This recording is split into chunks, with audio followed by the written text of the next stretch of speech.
Hello and welcome to another episode of our Sustainability Asia video series. This is where we talk to colleagues and clients about sustainability and what it means for businesses in the region. Today it's myself, David Milligan, banking partner in Norton Rose Fulbright's Hong Kong office. And I'm very happy to be joined again by Nick Merritt, who's a finance partner in our Singapore office. Nick, we've got a lot to talk about, but not very much time. Let's get started. So COP26 recently concluded. There was a really exciting announcement made about non-financial reporting. Can you briefly talk about ISSB?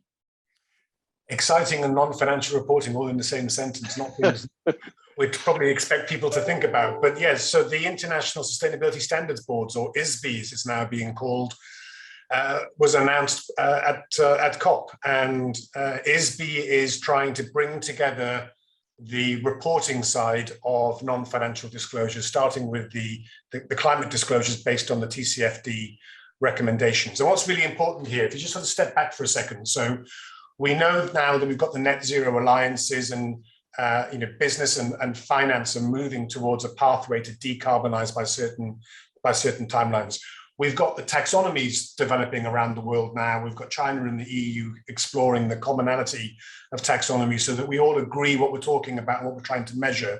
The next building block is the disclosure and the standards against which the metrics and targets for disclosure need to be met. And that's what ISSB has now set out. And we're starting to see the green shoots of mandatory disclosure. So New Zealand wins the first prize. They changed the law in October for large financial institutions and large companies to have mandatory non-financial reporting. And we've got a number of other jurisdictions, including in Asia and the European Union and the UK, all looking at doing the same themselves as well. And I think there's going to be a major change in sort of corporate law. I don't know what your thoughts are about that, because up until now, reporting has mostly been focusing on the financial side of the business. That's right. I mean, I think probably since time immemorial, that's what's been the case, right? As long as you're making profits, then and hopefully not breaking the law, then that's been enough.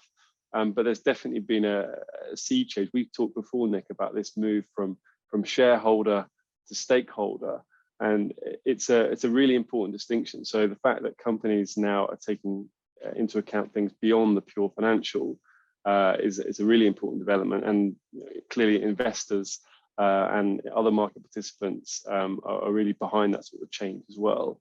I think the financial reporting, which has been in place for a very long time, allows companies to be assessed, right?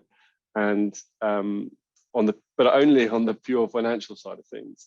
And so having this hopefully will be globally adopted standards on the non-financial reporting means that those really important non-financial metrics can be tested, and people can make decisions about companies based on that data. And I think probably, particularly in the last year or two, we've had a lot of companies make very grand statements about their non-financial aspects of their business. And I think what this announcement will prove is that those companies will get tested, maybe not today, maybe not tomorrow, but in the next year or two. This is real. You're absolutely right, David. I think the last 18 months or so has been about commitment. That commitment is now largely been made. Now it's about change. And with the standards that are now being discussed and looked at around the world, it shouldn't come as a surprise to any large or material or publicly listed businesses that within a short period of time, maybe the next 18, 24 months, they are going to be expected to start reporting non-financial information. The challenge for them, of course, is where do they get the information from? A lot of the data that they're going to need to access and report on doesn't necessarily exist today, or if it exists, it's being used for a slightly different purpose. So I think that the next major challenge is going to be putting in place the process and the discipline and the architecture for each business to collect that information and to assess it and to report it. But also when you look at scope 3 emissions, which is across the value chain, accessing that information from your suppliers and your customers in order to be able to put that entire jigsaw piece together. That's the really big challenge that we'll face over the next period of time.